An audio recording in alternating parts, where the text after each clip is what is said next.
feel like the kids might have been playing with my headphones. They're like fitting weird. But like, comment, and subscribe on YouTube. You know, get you some merchandise at Too Much Game Podcast. Store. I should start making these like Dickie shirts. These kind of smooth. That would be cool. What's going on, Rhonda? Rhonda got like 300 Instagram names, boy. That shit crazy. In a minute, niggas ain't gonna know who you are. They not even gonna be able to like say who you is because you change your name every 2 weeks. Shit. But yeah. What's going on, Bella? I don't know why I'm like dragging this out. I gotta hurry up and get this show started. I have something to do tonight. And y'all already know I don't like rushing shows. I don't like shows where I feel rushed. But at the same time, nigga be having things to do. I'm trying to like it's been so long since I've worn glasses on my show, so I'm like trying to get comfortable with it. But let's get the show started. Well, that didn't work. I didn't have my sound up. All right, nigga. Let's try that again. One time for the one time. Even though it's two times.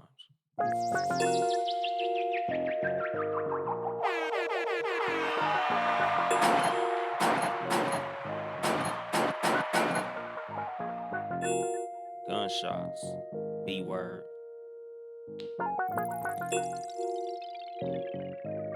And then there was bass. Good evening, motherfuckers and motherfuckers. This is your host, Uncle Dolemite, of the Too Much Game Podcast, live from the sanctuary once again. Today's episode, we're gonna talk about keeping it a bean, keeping it real, if you will. Not trying to fake it till you make it. I was having a conversation with a homie, Uncle Bob the comedian. Shout out to him. I am underscore Uncle Bob on Instagram.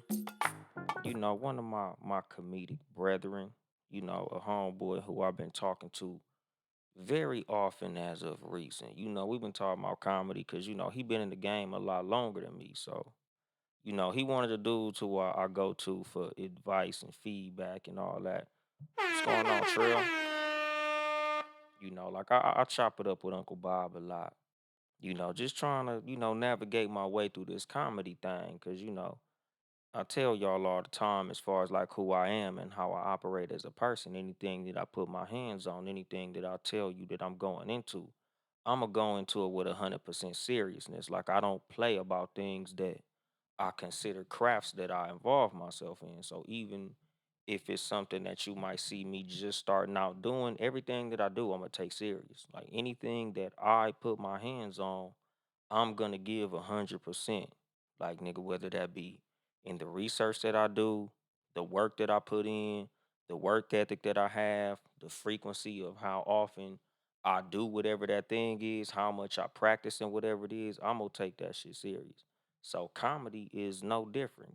Like I already got JP Justice out of New York, who's my mentor, and now, Uncle Bob, who's my homeboy, who is also somebody who I like to get regular feedback from, like in the moment, like how the set go, how that joke work. Is it something I could add or something that I should take away? Like, even as far as like business, networking, like introductions, meeting people, doing certain things and booking, that's who I holler at. So anyway, me and Uncle Bob was on the phone earlier and we was talking about, just comedy, comedians, the game in general, the differences between like different markets and all of that. And, it's a whole lot of motherfuckers in comedy, especially in LA, but this ain't LA exclusive. This is all over the place. It's a lot of motherfuckers trying to fake it till they make it. Like they trying to like have this image of something that they really not. Like they trying to put on and make shit look like it's more than it is. And like I tell y'all, like this is something that any game that I get, anything that I see, I try to pull the lesson out of it and add it to something that will be applicable to everybody. So as far as like me and this, yes, we was talking about comedy and comedians, but like I always say, nigga, the game could be applied anywhere and everywhere, my nigga, to anything. N- You can only fake it for so long in any way, shape, or form, in any lifestyle that you in and anything that you do. But there's gonna come a time when that fraud gonna wear off. The fake gonna wear off. Like it's only so long. Like Jay Z said, fake thugs can pretend, my nigga. Like you might have got a lie off with 25 people, my nigga. But that 26 motherfucker, when they realize you lying, it's gonna fuck that lie up for the first 25 that fell for that shit, my nigga. That's why, like me personally, like I tell y'all, like I would rather run around here on the ugly truth. Like I would rather have motherfuckers dislike me for my truth than to like me for a lie. I'm always bigger on, if you don't like me because of who I am, I'd rather you dislike me for who I am than like me for who I'm not. Because I can only be a fake motherfucker for so long. I can only front for so long. I can only fraud it for so long before I fall into who I really am. Something I say all the time about like relationships. How I always say people don't change, they only adjust. Because people can make changes, but 99 times out of 100, that's just something that they doing for convenience. That's something that they doing to apologize or something they doing to appease you. But over time, they're gonna fall back to who they truly are in reality. What's going on, Podface? Shout out Podface. I was just at, the homie Pop's funeral and shit. Rest in peace to him, like a real OG soldier from the set. But like I said, like you can only fake it for so long before motherfuckers start to realize that that ain't who you are. That ain't how you are. That ain't what you got. That ain't what you about. So you better off just coming to people as your authentic self. Like I'm not with faking it till I make it, nigga. I'll keep it real until I make it. Because I understand like people say that if you don't look like money, ain't nobody gonna want to give you none. And I believe that to be true to an extent, my nigga, because a lot of motherfuckers like nigga, if you go to people and you're wearing dirty, tattered, stinky, funky clothes and you look homeless and you go to ask somebody for money as a homeless person, they gonna be like, man, get the fuck out my face. Get your bum ass out my face, homeless man. Get away from me, broke motherfucker. Get your broke ass away from me. But if you was to approach somebody and say, "Hey, I'm at the gas station. I need an extra dollar for gas. I'm trying to get up the street. I only got $19. I need one more dollar to have 20." Motherfuckers be willing to give you that extra dollar. Like niggas is a whole lot more willing to give money to somebody who already got money than the motherfucker who don't got money. I don't know why it's like that. It's not really right. But that's just human nature. That's just how people are. So I feel like that's a whole lot of why a lot of people be so willing to quote unquote fake it until they make it. Because people are a whole lot more willing to add to something or add to somebody who already has something than somebody who they see that doesn't have nothing. And again, that shit is crazy, but it is what it is. Like that's just how people operate. What's going on, Mr. Shots? What's going on, Gossip Squad News? So I feel like that's the reason a whole lot of people have the tendency to try to quote unquote fake it until they make it. But like I said, my nigga, like you can only fraud for so long. You can only deceive people for so long. Like even though I'm not into bringing up this bullshit, but like even with the Diddy shit, my nigga, like it's only so long you can sit on a lie before that shit comes to the light. Like you know how they say, nigga, everything done in the dark comes to light. That's the same with lying. That's the same with the portrayal of a fake image. Just like how I would tell motherfuckers, like, there's no such thing as a perfect relationship. There's no such thing as a perfect person. There's no such thing as a person that's in a perfect situation. All you know of that person is what you see, what they show you. Just like how motherfuckers be like, oh, relationship goals. I want a relationship like that. I want a relationship like that. And it's like, nigga, you don't know what the fuck is the inner workings of those relationships. Another big part of why I'm not big on faking it. Why I'm so anti fake it. Because in reality, my nigga, there's so many people that's out here just putting up a front. That's why a whole lot of people is fucked up in the game. Another conversation that I had in a group chat about comedy, where, some of these comics that I'm cool with, I feel like these niggas really have the wrong idea on a lot of shit. Because, to them, they feel like being an overnight success is a possibility. And something I was trying to explain to them, even though I am a new comic like they are, I'm more advanced than they are in the game of life. A lot of these dudes is like in their 20s and shit like that. Me, I'm 41, nigga. I'm old enough to be some of these niggas' daddy. So I'm explaining to them things might look like an overnight success, but it took a whole lot of grind for these overnight successes to happen. A whole lot of these people been working at what they're showing you for years. It just was overnight that you seen it happen. But that don't make that shit an overnight success. That's just a culmination of a whole lot of work done behind the scenes that you didn't see. There's no such thing as a fucking overnight success. And what you say, Gospel Squad News and fake people change and reveal themselves after they no longer like you. Exactly. Shit, a whole lot of them reveal themselves after they literally get tired of the front. Like you can only keep up a front for so long before your true self come out. What's going on, Juno? What's going on, Just Shawntanette? Like I said, with these other comedians, my nigga, like I said, I'm brand new in comedy. I only been doing this shit a couple of months and I've been blessed to be booked.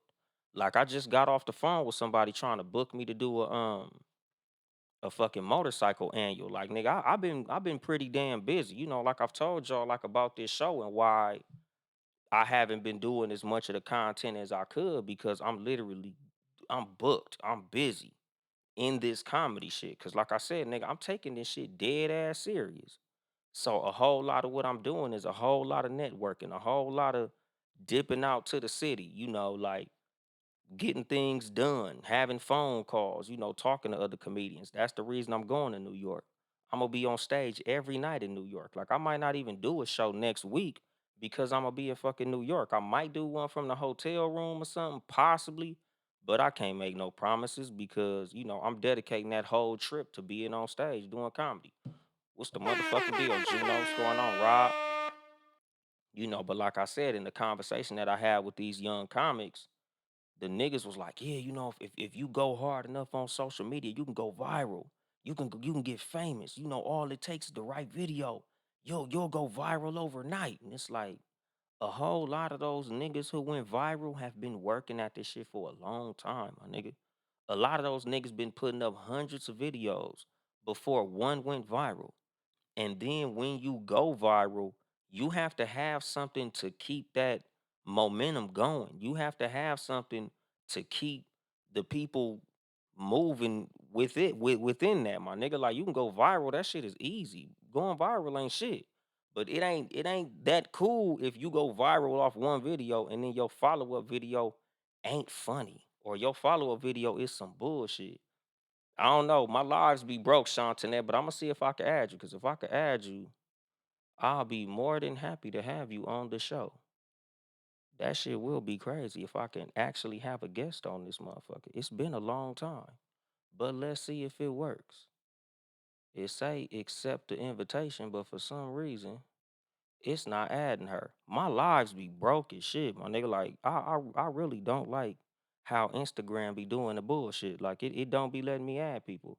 Hey Shantanette, go to my Too Much Game podcast page and see if you can be added on there. I might try to like send you a invitation on that page. Let me see what's up. I'm gonna try to pull a fucking trick with the Bluetooth so I can have you on my other page because that'll be cool. Because when we want to talk about insight into comedy, I know Shawntanette knows way more than I do because she is actually in the game.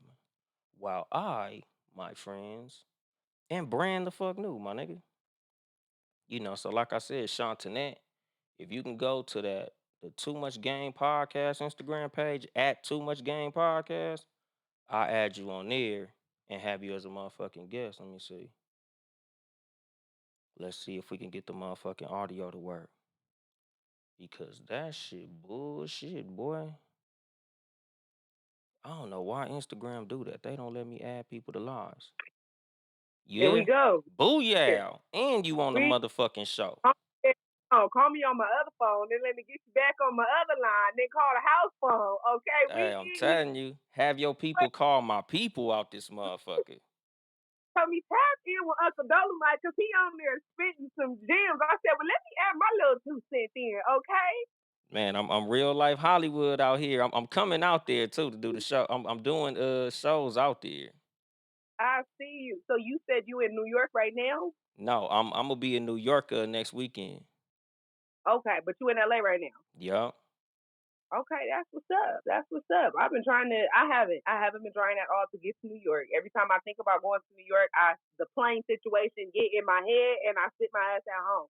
But I'm gonna be right behind you because I've heard that. So I had the pleasure of having Tony Rock's ear one night at this was when the Comedy Union was open. And I asked Tony Rock straight up, like I was maybe like 3 years into comedy, and I asked him like, tell me straight up, bro, like I want to go to New York just because I want to go to New York, but I've been doing comedy for 3 years. What do you think I should do? And he told me to take over LA, sit my ass in LA, take over in LA, and then go to New York when I know my shit is hot, when I know my shit tight, when I know my shit ready. So we there now. That's why I'm going. That's why I'm going to New York. Literally, I've been working on my set, and I told the homie I have 10 strong minutes. I got 10 minutes of funny. He said once you got 10 minutes that you confident in, come out here. So I'm gonna be in New York next week. That's what's up, bro. I'm proud of you. I remember we did the what was that? The Podcast pit. You hosted. pit and I hosted and you was a podcast host. Now I tapped in, you like, yeah, I'm a comedian now and shit. I'm like, oh shit, it starts. I remember we told you you should try, bro. You was like, people keep telling me that. Yeah, I was scared. I was I like, I don't know if I could do that shit. But now I'm ready. What's going on, Linda Empress? I see you.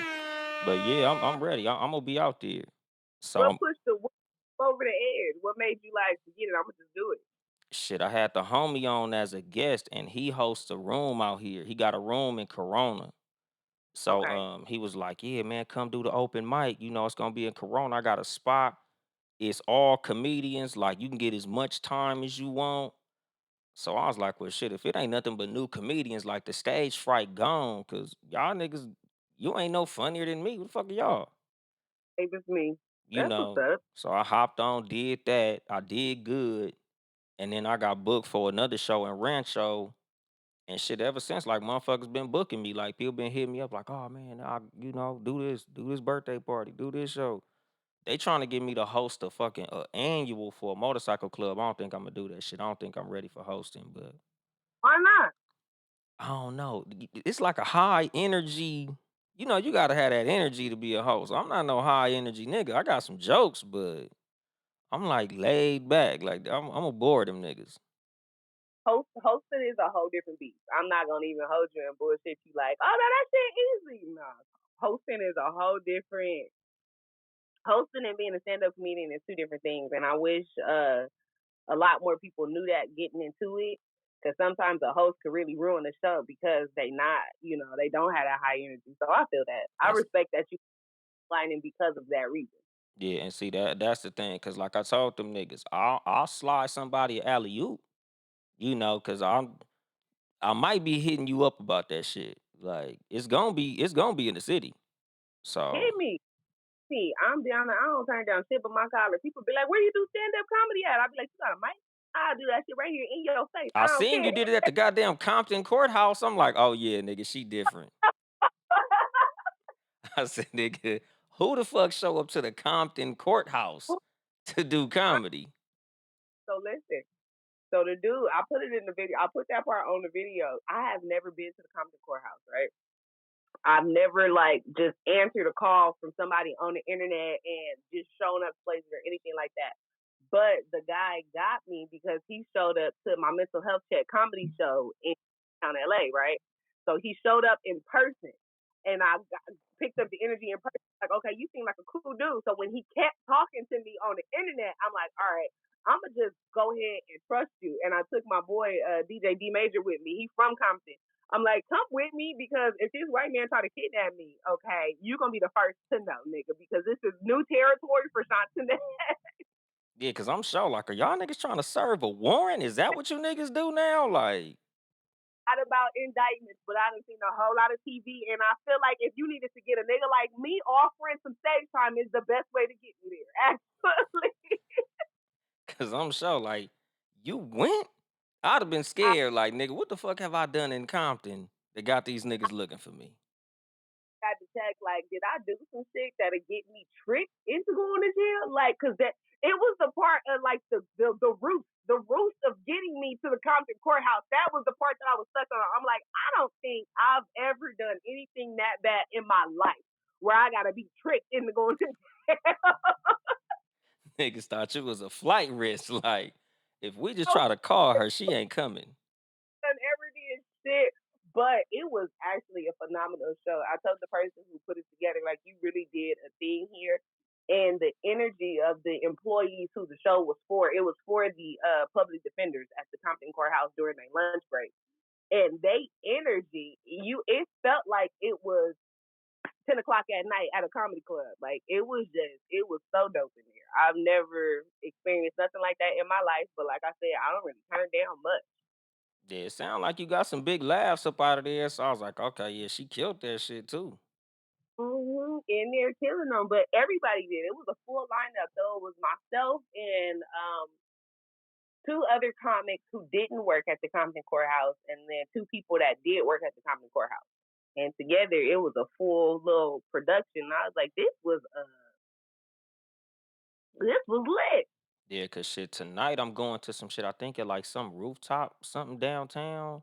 I don't know. I'm going with the homeboy. I don't know if you familiar with Uncle Bob two times Mm. out of I know Chicago. Yeah, that's everybody. Ah, yeah, that's who I'm going with. You know, me and that nigga, we like this now.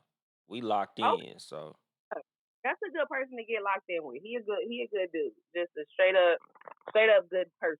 yeah, so you know, me and him, we been moving and grooving lately. So you know, Yeah, I'm gonna be in LA with him tonight. top. Huh? That Sunset Rooftop. I think so. Some shit out there. I don't know. He doing the show. Need you to learn your sense of directions. Not because I'm judging you, just because you're gonna get me lost, giving me wrong directions. Oh yeah, Okay, no but I shit like that. I'll usually Soho. yeah, I usually like text people the flyer like this where I'm gonna be at. This is exactly where I'm going. I'm not gonna tell you. I'm gonna send it to you. Okay, cool. Don't tell me shit, cause now I don't believe in no direction you give me. That's what I'm saying. I send people shit. Like when people ask me, don't take my word. Take what I send you, cause I'm sending you where I'm going. So if you get lost, we lost. We gonna meet me lost. So Mhm. I was tapping in with you because you was talking about just being booked and like taking the whole comedy thing serious. And I just wanted to add my little 2 cents for anybody that's thinking about getting into it or thinking about doing it, and you not seeing how like you yourself can create a career out of it. Like you looking at two niggas that just did it because they wanted to try it. And now both of us, I'm 7 years into stand up comedy. I done produced maybe I think I got a good 25 shows that I've produced under my belt, whether I'm like the solo producer or assistant producer or something like that. I've MC'd, I've hosted, I MC'd a robotics conference. I don't know shit about robots, bro. I don't know nothing. I don't really know much about computers other than how to type up a Word document, but I MC'd the fuck out of that robotics conference. So it's a lot of opportunities. It's a lot of things. That Compton show, they paid, I think last Thursday on comedy alone, bro, I made $300 in just a couple of hours. And I was doing what I love. It was a couple of different shows. It was a couple of different payment options and things like that. But like anybody that want to do it, it's a way that you can just get straight to the bag just doing comedy. You could say fuck social media altogether and you could really do your thing. I'm just now getting into like the whole social media and things like that. And the only reason I'm doing it is because I got a team behind me now and they told me I should at least try it for a year. and see Yeah. what happens. So now I'm just like posting every day, trying it for a year for shit that I've been doing. Like I've been doing stuff like this, performing at random places like the Compton Courthouse, but I'm just now at a place where I'm like, let me show people what I'm doing. I don't know why I'm showing people, but the team is like, let people see who you are. So Yeah, and like that's the thing. Like I'm just what my first time on stage was like the end of February. So okay, I'm brand new.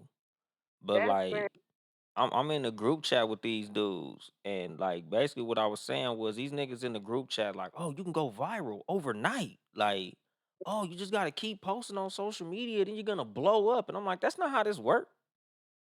And you definitely can. I can honestly say, bro, like there's a couple of my videos on social media, like my reaction videos, 3 million views, 2 million views, and that's viral. In consideration on what viral, the definition of viral, that's viral. But I'm still at like 7,000 followers because the content that I'm producing is not what's making people like, oh, let me see what she up to all the time. It's like, oh, if I see her randomly on this, I'm gonna watch this video, right? So Hmm. trying to transition into like it's just me, So Yeah. I don't know.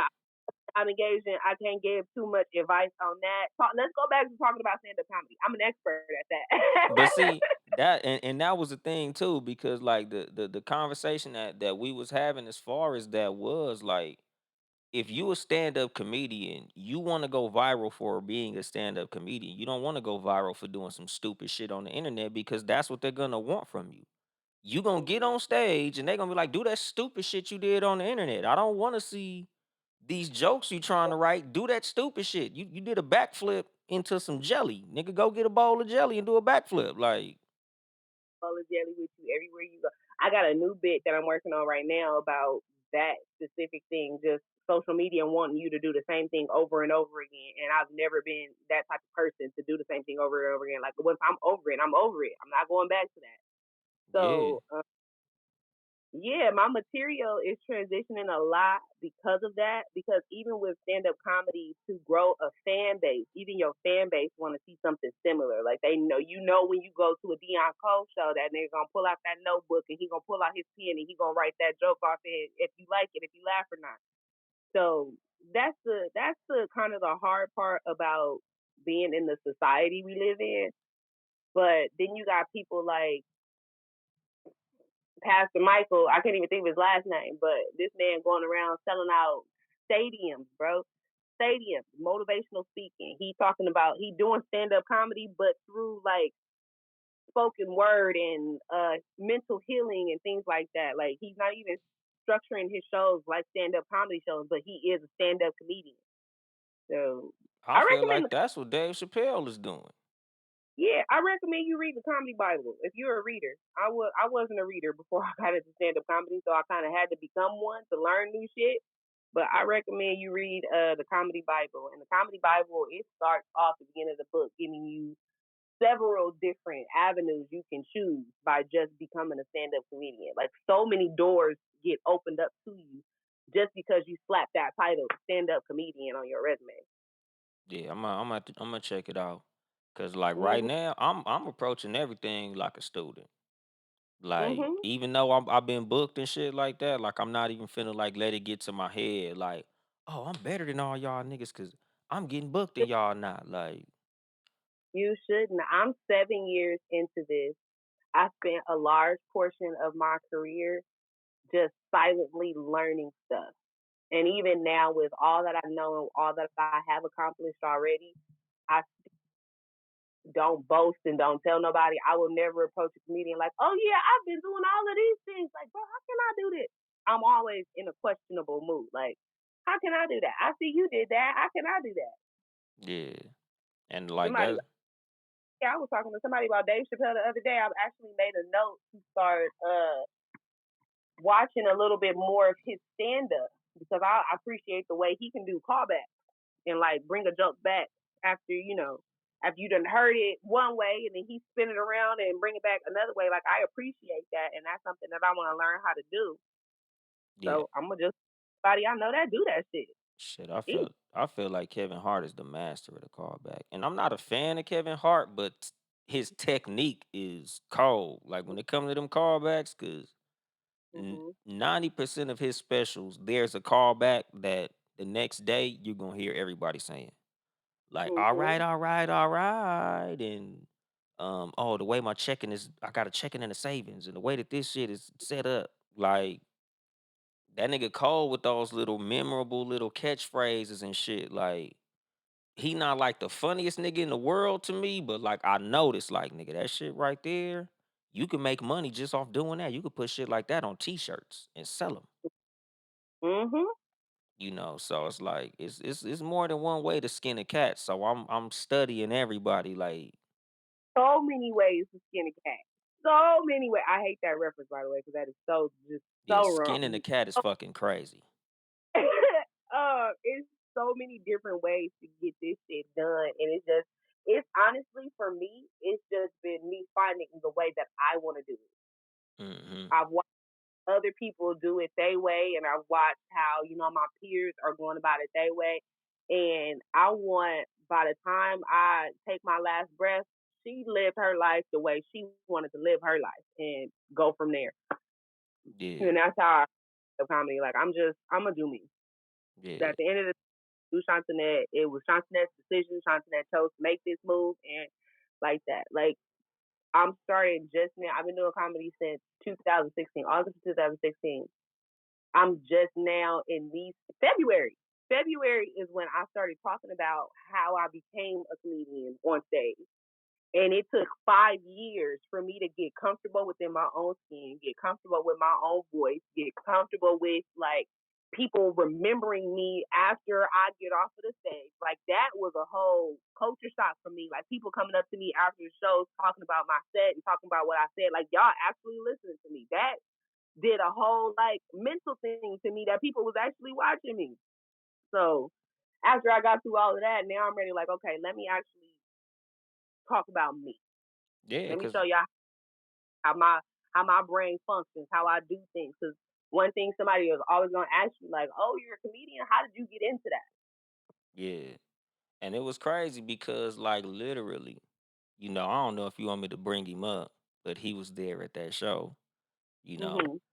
when y'all both told me like, "Oh man, why you don't try stand up?" I was like, you know what? They comedians. I'm sure they know better. If they saying it, maybe I should try this shit. If the niggas at the watering hole is telling me I should get some water, Yeah. and I always appreciate people that take my advice when I tell them that, and then they actually do it and find a success. Because that always reminds me like you can see something in artists that people don't typically see in themselves. And I'll always go back to like, you know what? If these jokes stop joking, I could always be an artist developer. That can always be my thing because I be having vision, okay? I be seeing shit like you should do this. That's what you should do. Yeah, because when you said it, I was like, well, shit, she was funny. Shit, if she say I'm funny, shit, nigga, let me go ahead and take a crack at this shit. Cause I told myself I was like, at some point I'm gonna do that shit. Because And some that day, that's when I was like, yeah, I think I fuck around could do this. just do it. Just do it. And it's fun. I find it very, very encouraging when I do have new jokes, when I do have new material, and I try it out on a new crowd, and they laugh and they like it. It's like, oh shit! Like I'm probably gonna add it to a joke somewhere, but I was at an open mic the other day, like 2 Fridays ago. I'm the only black person, period. Like that was already what was on my mind. You the only nigga in here.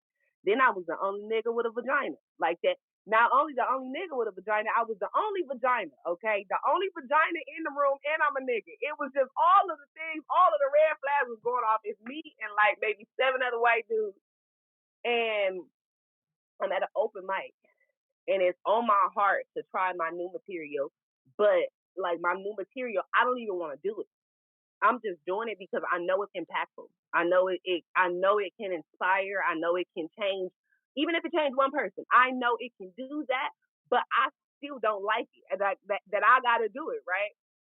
and they laughed at it. They received it. They laughed at parts that I didn't even think was funny yet, and they helped me make it funny. And it's like, okay, if I can make these room full of white guys laugh with this new material, I gotta at least do myself. I'll be doing myself a disservice if I drop this joke now just because it makes me uncomfortable.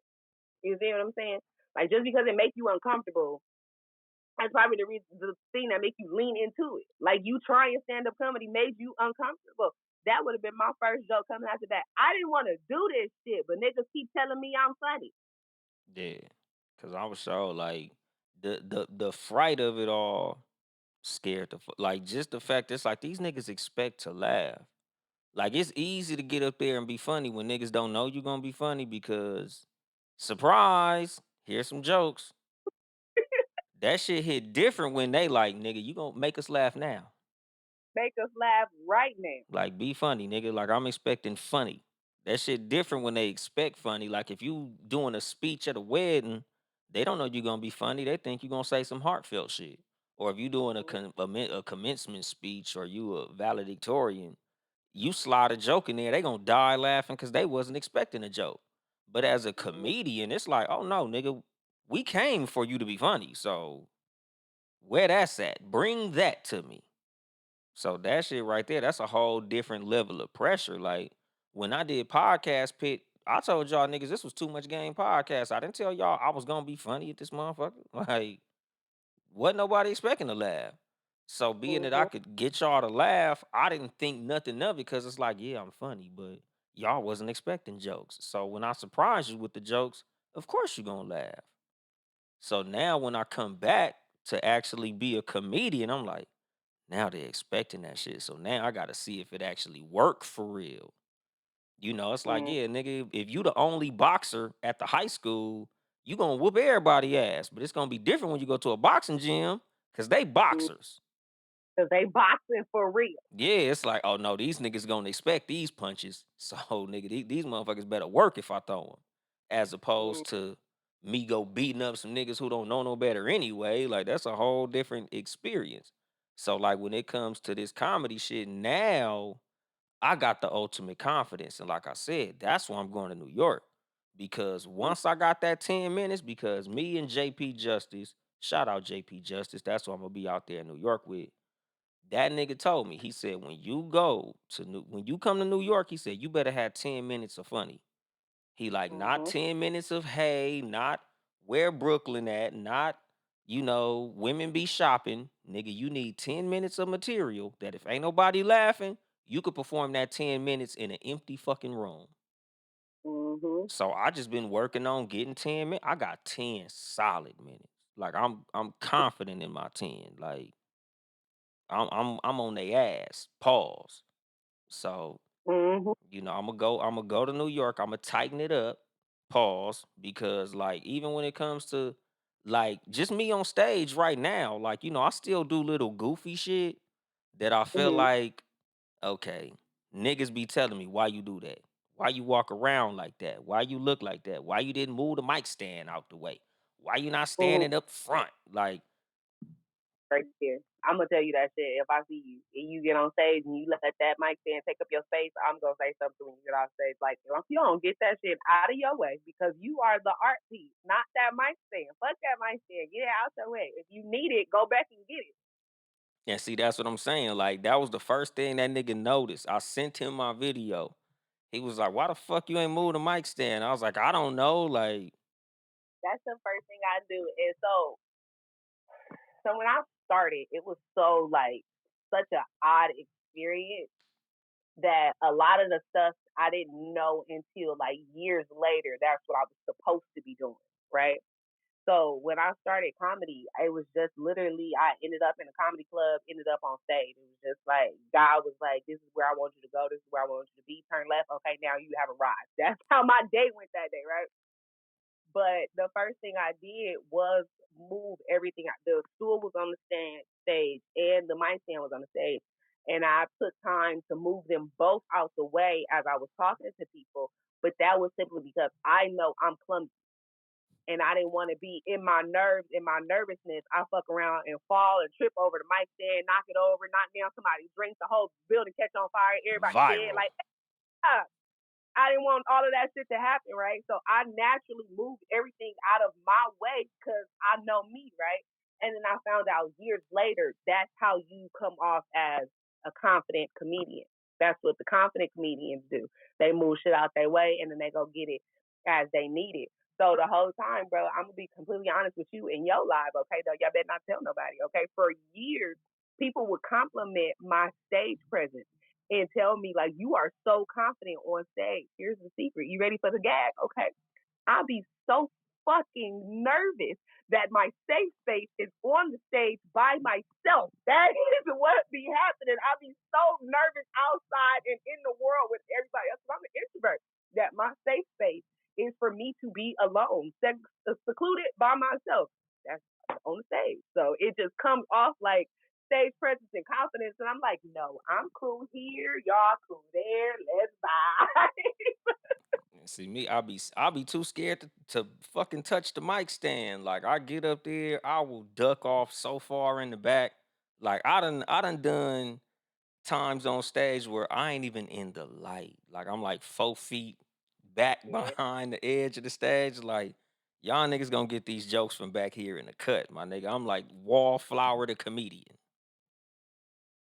So I'm like, nah, let me not do that shit no more.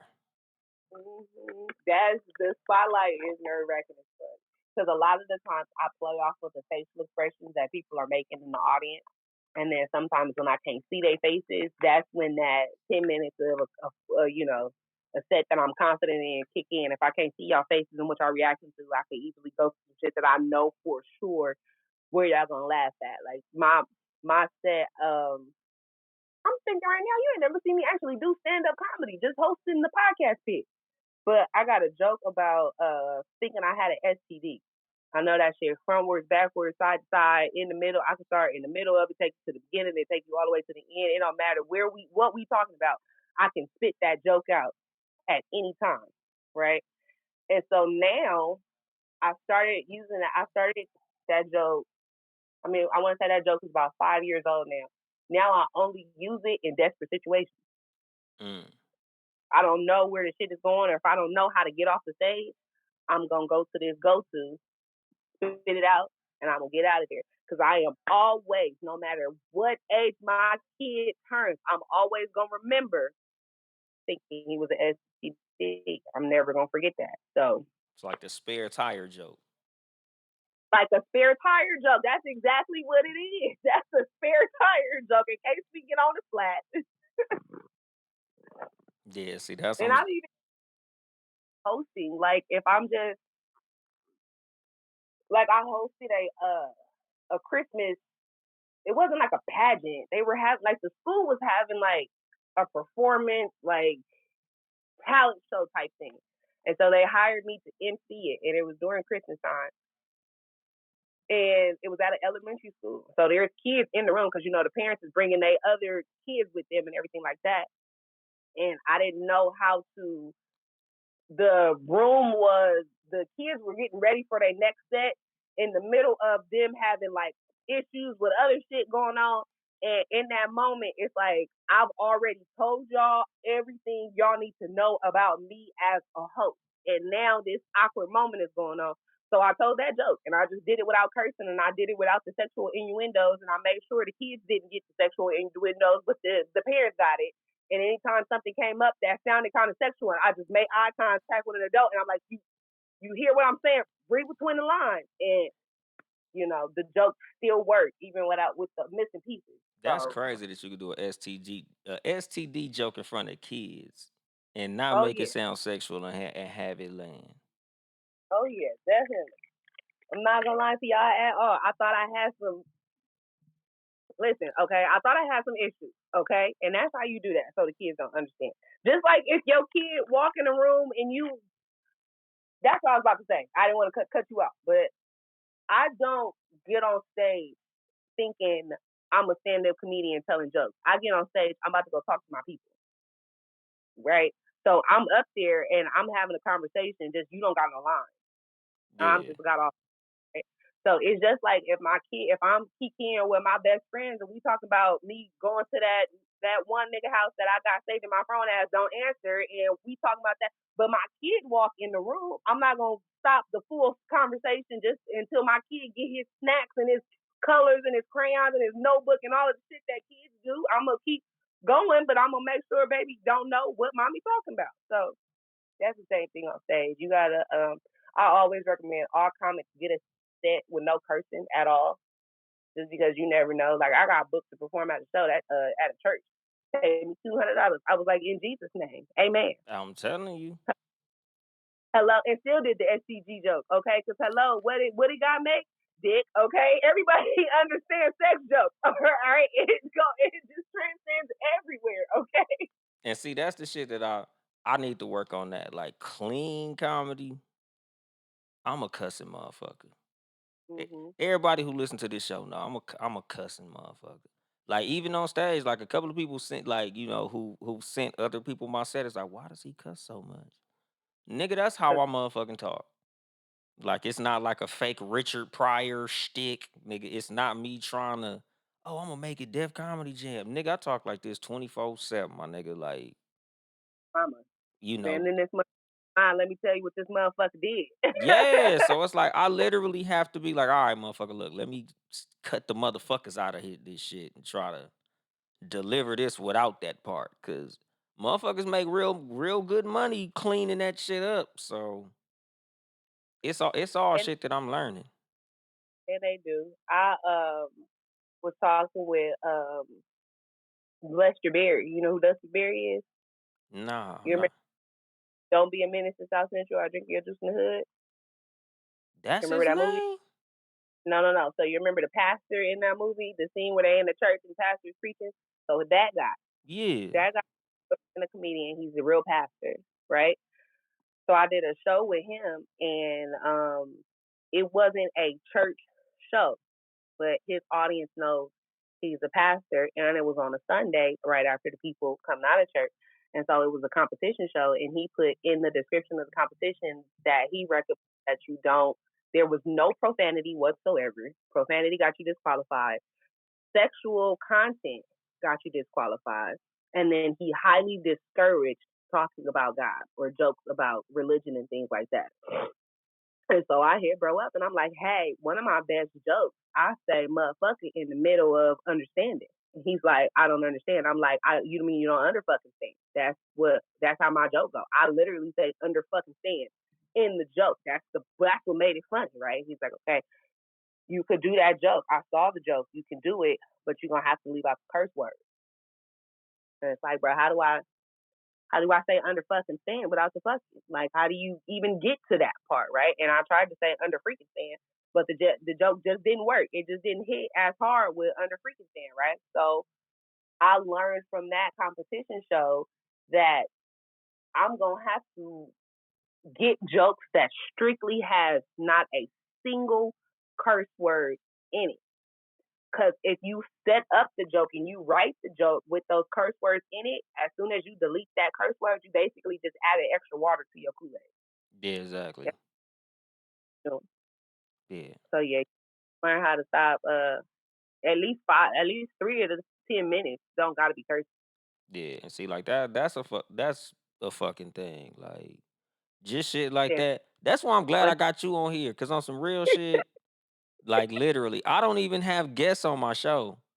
But I was like, it'd be cool to have somebody who could add insight to something that people could actually use. Like, even if it is something like this, like stand-up comedy. Like, cause today's episode, I ain't really had shit that was hella concrete. I had something I was gonna talk about, but if it's some shit that could help people, that's what it's gonna be. So it's like, okay, on my business, I was just gonna keep watching you from the crib because I'm doing homework right now. I'm at LSM school with it, and they writing for TV and film program, and I hate this shit so bad. I hate doing homework, bro. I don't like this shit at all. Okay, if I could write fuck y'all and turn that in, I would do that for my homework, but I can't. So I I respect started, it. but you said something that triggered me, and I'm like, I got an answer to that question. Let me just tap in and just share my little 2 cents, like I said, and I'm proud of you, bro. Man, shit, I'm glad because like I've been telling people, everybody who said something good and bad, I'ma run into y'all.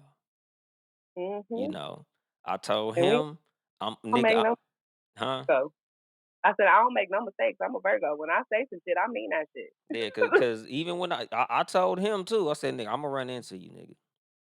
Good, Mm, bad. Now that I'm here for real. I'm here I'm for real. I'm running into everybody. People like, oh man, do you know this comedian, and these niggas is on. I'm like, not yet, but I'm gonna run into their ass. Don't worry about it. I'm running into everybody. I was 5 months pregnant. I opened for Tiffany Haddish at a birthday party comedy show. Like the shit is, you can't explain it. Once you get in it, people not gonna look at. Ain't nobody gonna call you and ask you, Dolemite, what's your resume in comedy before I book you on this show? Nobody's gonna fuck it. Do you? Can you do this time? Yes or no? Can you be here? Can you promote? That's gonna be all the questions they ask at period. Yeah. So that opening for that, and this is for whoever out there that just feel like I'm that nigga. I could do. You can. So DJ Sidekick was posting about that birthday show. I commented on his post and said, "Bro, let me open." The nigga DM me and said, "You got 5 minutes." Hell yes, I got 5 minutes. When I got there, bro, they didn't even know my name. They like, "Who are you?" I'm like, "DJ Sidekick told me pull up. He said I can open. I got 5 minutes. Okay, don't play with me." I want my time. Ended up getting to the set. The lineup was supposed to be me, four other comedians, and then she was supposed to be the headliner. Because she's Tiffany Haddish, when she pulled up, she's like, "I'm ready to go up now." The time she pulled up, I had just got off of the stage. So guess who opened for Tiffany Haddish? Dang. Your so that's how it worked out. People need comics for everything. We everywhere. We doing everything. Every commercial you see, they got a comic on the list that's writing the shit. Every presidential debate you see, it's a comedian in that room that's helping Donald Trump get them. That nigga not funny. Okay, I'm getting mad now. Let me stay away I from the think that politics. nigga funny though. I get angry. Okay. I think Donald Trump is the funniest. He's the funniest president. Writing that shit. Okay. that, that, I'll take that back. The dumb shit he say, that's definitely coming from his mouth. But the stuff that sounds like a speech and is still funny in the middle of the speech, somebody wrote that speech to look like that. no, I just think he's unintentionally funny. He one of them niggas that he gonna say some shit that even when it ain't clever, it's just funny because it's like, why would that nigga say that shit? Like, grab her in Crazy. the pussy had me dying. I'm like, nigga, who even thinks of that? I laugh at Donald Trump, but like how I laugh at clowns. Yeah, but that's what Like I'm saying. Like, I don't think he's a brilliant. I he don't. is I'm not saying like he's such a witty. Oh, he's like Chappelle. Where does he come up with this shit? No, I'm like that nigga is like that kid in the class that just would be like, nigga, you said you do what at home? That's how I look at Donald Trump. So it's like the shit that he say is like, nigga, you the president, nigga. Like, I would enjoy a one on one conversation with Donald Trump. I think I would thoroughly enjoy that. I think I would be able to ask some questions that nobody else has asked, and then we could really get to the bottom of some shit. Like, are you like mentally special ed, like education wise, like So I just think he a billionaire. Like, I feel like when you hit a certain level of money, like you don't have to be nice. You don't have to be courteous. Like, you don't have to be tactful. You could be like, look, bitch, I'm a billionaire. Give me some head. All right. that's You a out here acting billionaire. them and the diddler and all of these niggas. That's how they out here acting. Like money can buy everything. Yeah, because it's like there's a reason KD don't comb his hair. Hmm. That nigga's 7 feet tall and a multi-millionaire. Nigga, I don't gotta brush my fucking hair. Don't care no more. There's a He don't. reason Anthony Davis got that motherfucking eyebrow to go all the way across. He don't give a shit. Like, I'm Anthony fucking Davis. You definitely fucking. Hmm. So when you hit that level, like nigga, you just say whatever stupid shit come to your head. Like you not thinking about what somebody's gonna think or what the result gonna be. So old. I don't think he really understands like social media and how impactful and how long like his words will last. I don't think that even crosses his mind as a thing that's happening as he's saying the shit. Like, oh yeah, people are gonna be able to replay this forever and know that I'm an idiot. Like, He don't give a shit. He a billionaire. he don't. That's your answer. All right, Dolomite. Well, Because it's it's like I'm a billionaire. Like, why do I care? Fuck y'all. I got big, billions. big B. Okay, big B. Even when he went bankrupt, the nigga was still a billionaire. I don't even know how this works anymore. Those shit makes it. Ever since Donald Trump ran for president, I've just been living my life like I'm gonna just do whatever the fuck I want because if he can be president, I can be a goldfish. Fuck it, it Yes, doesn't matter. Do exactly. whatever I want. Exactly. Like, Yep. Well, at some point, I'm gonna put a big picture of Donald Trump in my house. I don't recommend that. Donald Trump is an inspiration. Okay, I speak about Donald Trump a lot on this show. Cause have you ever seen the movie Forrest Gump? I have. He's Forrest Gump, the president. You can be dumb as hell and do anything in life if you put your mind to it. If you just put your mind on That's it. Donald Trump, nigga. I fuck it. I'm be the president. I think one morning he woke up and decided to run for He, president as a joke. he did, or somebody told him he couldn't, or it was just a whole like little locker room conversation, just bullshit. And then I'm gonna fucking be president of the United States, and they all laugh. Johnny, you're crazy, and he's like, you fucking bet your ass I will. Yeah. And Watch. now he's about to win again. That nigga probably bet somebody $100. Like I bet $100 I could win the presidency. And then when he got inaugurated, he called that motherfucker like I'ma need that honey, bitch. I All don't think he intended to win. I don't think all he one intended dollar bills. real life. I think because he's a billionaire and because of the type of man he is and his personality, I think once he put it out there, he couldn't take it back. Yeah, exactly. People got in the way once people responded to it, and he's like, "I just got to do this shit for the people." I think he ran for Or, president as a joke because in reality, I feel like the presidency was a pay cut for him. I don't think he really wanted to be the president. I think he was like, I'm gonna just do it because I said I was gonna do it. So fuck it. Watch mm-hmm, this. I don't think that nigga mm, really wanted to win. I don't even really feel like he thought he could win until he ran and was like, you know what? I could win this shit. I could win this shit. Like, And again, that he's Forrest Gump, the president. If you don't think you can do something, look so at Donald Trump. you telling me the United States is a shrimp boat? That's what you Hell telling me, right? yeah. Yes. Shrimp boat. Huh? The Okay. University of Alabama. Jesus. That nigga was the top running back Oh in the my country god. for Greenbow, Alabama. That's the motherfucking president. That nigga is Forrest Gump, the president. That nigga, he ain't got it all, but that nigga won the presidency because he took it serious.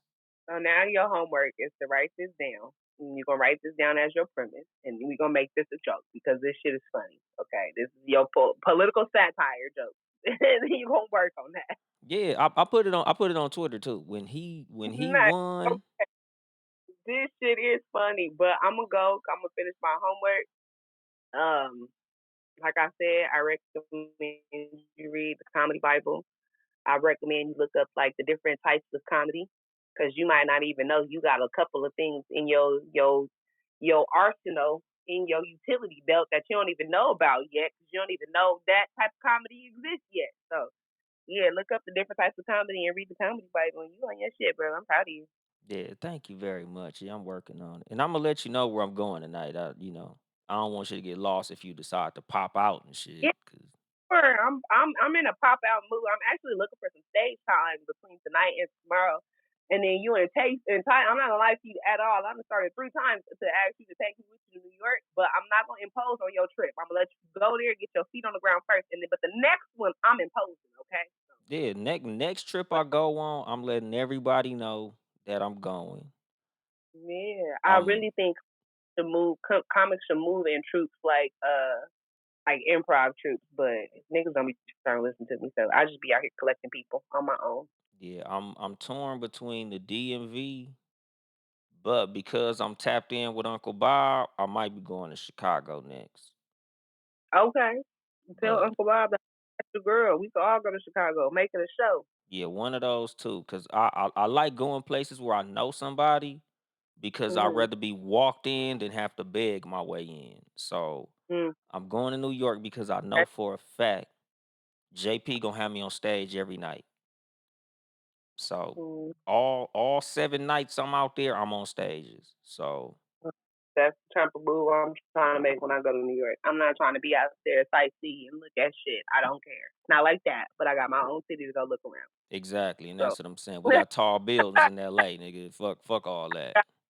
own city to go tour and look around and look at some shit. So yeah, I'm tell JP holla at your girl too. But my New York is on my list of places to hit this summer. New York, Atlanta, and what was the other one? I think I got a couple of shows in San Diego. So Yeah.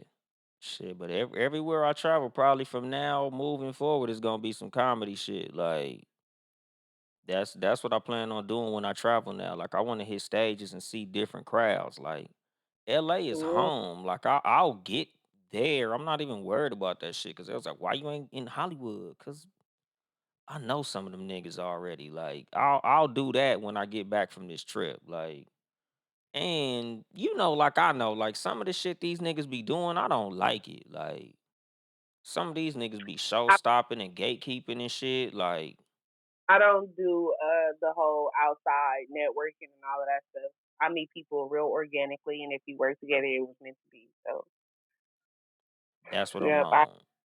get what you where you at with it, and I feel like that's happening just now was a sign from the heavens, like, hey, y'all should work together. So, I'm gonna definitely be circling back by. Yeah, definitely. I I'm that gonna be tapped in. So for sure. All right, sir. Let me get to this homework before I end up not doing it. all right, for sure. My show ending anyway, so that was perfect timing. Okay, well, bye, everybody. Tell everybody your social media because this is a Oh, podcast. okay, yes. Please follow me at Just Shawntanette, JUSTSHAWNTANETTE. Spell like it sounds. Or you can just type in Just Sean and it'll pop up. I'm the only one. So For sure. Y'all make sure to follow Just Shawntanette. She's a big please part do. of All right, what made me bye. start comedy. All right, but yeah, y'all, like I said, my nigga, that was my hour, dog. Like literally, it was perfect fucking timing. Shout out to Shantanette. I'm gonna have to like hit her up to get like a picture so I could put her on the artwork of this motherfucker. Because she was like an honorary guest, like on some impromptu shit, nigga. I ain't even playing on that shit. What's going on, my nigga Woody? But yeah, nigga, shout out to that, nigga. This show just wrote itself. It just was so easy to do, my nigga. But damn, I don't even have nothing after that. So I'm gonna go ahead and close it, nigga. I'm gonna drop the mic on that shit. This has been your host, Uncle Dolemite, with my special guest, Shawntanette, my nigga, stand-up comedian extraordinaire. If you would like to support the show financially, get you some merchandise at toomuchgamepodcast.store, or you can cash at me at Uncle Dolemite. Uncle Dolemite. Send a nigga $1 or something. My nigga, I can use the money. But support the fucking squad. Townhouse Media. Town E House Media. Sports for You podcast. Sports number 4 letter U. Live on Tuesdays and Fridays, 6:30 p.m. Pacific time. Live on YouTube, Facebook, I think possibly Twitter, Instagram also sometimes. Shout out Sports for You podcast, my nigga. Follow me on social media at Uncle Dolemite. Uncle Dolemite. Yo mama boyfriend on TikTok.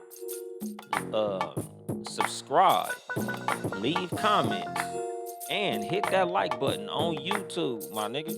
Uncle Dolemite or Too Much Game Podcast. Y'all niggas check me the fuck out, my nigga. I'm out here. June 27th. I got a show coming up in Rancho Cucamonga at the Epic Center, my nigga. It's gonna have Omar Gooding. Y'all know Omar Gooding, Cuba Gooding Jr. little brother. The bald head nigga from Baby Boy. He gonna be there. Rito Brown is gonna be there. Comedian Rito Brown.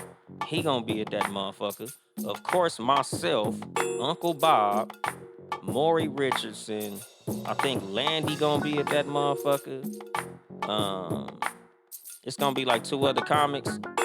I apologize, nigga. Blame my head, not my heart, cause I'm not 100% familiar. But I'm gonna be posting a flyer and shit on social media, my nigga. June 27th. If you in the Southern California area, y'all niggas come check me out on stage, my nigga. But yeah, nigga. I think that's it. I ain't here to help you get bitches. I'm here to help you get better. Too much game.